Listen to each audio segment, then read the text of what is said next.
तैयार हो जाइए to unleash yourself. Jai Bhim app available on the Play Store and Apple App store.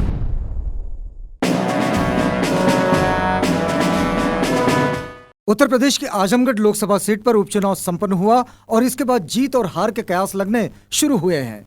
Bahujan Samaj party के उम्मीदवार शाह आलम उर्फ गुड्डू जमाली ने शुरू से ही बाहरी बनाम स्थानीय का नारा दिया था, क्योंकि बीजेपी के दिनेश लाल यादव निरहुआ और समाजवादी पार्टी के धर्मेंद्र यादव दोनों ही बाहरी उम्मीदवार हैं। इसलिए कहा जा रहा है कि उनका पलड़ा ज्यादा भारी है। वैसे ये तो कयास है, 26 जून को नतीजा सबके सामने आएगा। उत्तर प्रदेश की आजमगढ़ लोकसभा सीट पर हमेशा समाजवादी पार्टी और बहुजन समाज पार्टी का वर्चस्व रहा है। 2009 में इस परंपरा को भारतीय जनता पार्टी ने तोड़ने में सफलता जरूर पाई थी, लेकिन उस चुनाव में भी उसके उम्मीदवार रमाकांत यादव की पृष्ठभूमि समाजवादी पार्टी या फिर बसपा वाली ही थी। समाजवादी पार्टी के अध्यक्ष अखिलेश यादव के इस्तीफे के बाद रिक्त हुई सीट का चुनाव परिणाम प्रदेश की राजनीति में बड़े बदलाव का संकेत दे सकता है। भारतीय जनता पार्टी के उम्मीदवार दिनेश लाल यादव निरहुआ को इस बार भी बहुत गंभीर उम्मीदवार नहीं माना जा रहा है, जबकि समाजवादी पार्टी के उम्मीदवार धर्मेंद्र यादव परिवार की प्रतिष्ठा बचाने की लड़ाई लड़ रहे हैं।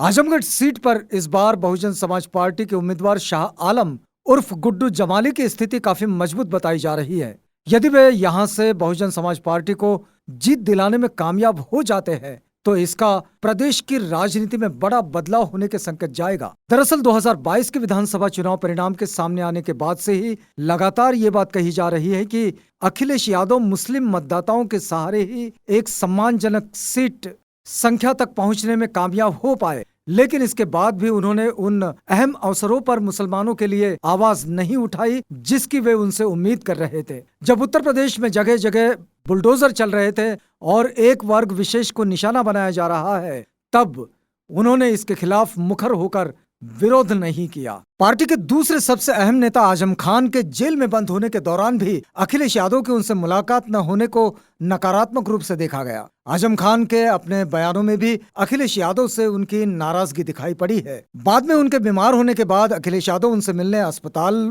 जरूर पहुंचे और दावा किया गया कि दोनों नेताओं के बीच सब कुछ ठीक हो गया है, लेकिन कहा यह जा रहा है कि दोनों नेताओं के बीच जमी बर्फ अभी पिघली नहीं है। इन कारणों से मुस्लिम मतदाताओं का समाजवादी पार्टी से मोहभंग होने की बात भी कही जा रही है। ऐसे में यदि ये संदेश नीचे तक पहुंचता है और मुस्लिम मतदाताओं का एक वर्ग समाजवादी पार्टी से छिटककर बहुजन समाज पार्टी के उम्मीदवार गुड्डू जमाली के पक्ष में चला जाता है, तो ये मुस्लिम मतदाताओं के रुझान में बड़ा बदलाव होगा।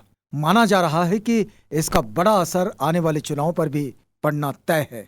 अखिलेश यादव का समाजवादी पार्टी उम्मीदवार धर्मेंद्र यादव के पक्ष में प्रचार के लिए न जाने को भी अलग दृष्टि से देखा जा रहा है। आजमगढ़ उपचुनाव में सबसे बड़ा उलटफेर ये देखने को मिल सकता है कि यहाँ के अगड़े मतदाता भाजपा की बजाय बसपा उम्मीदवार के लिए वोट कर सकते हैं। कहा जा रहा है कि स्थानीय उम्मीदवार होने के नाते गुड्डू जमाली यहाँ के हर वर्ग के मतदाताओं में अच्छी पकड़ रखते हैं और उनके लोगों से परस्पर करीबी संबंध है।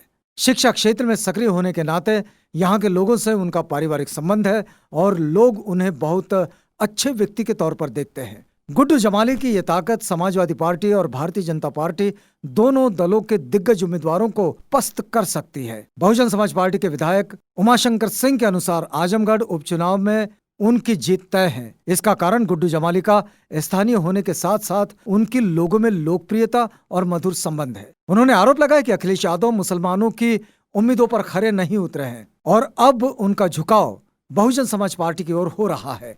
इस चुनाव से प्रदेश में एक नई राजनीति की शुरुआत होगी और बहुजन समाज पार्टी बड़ी ताकत बनकर उभरेगी।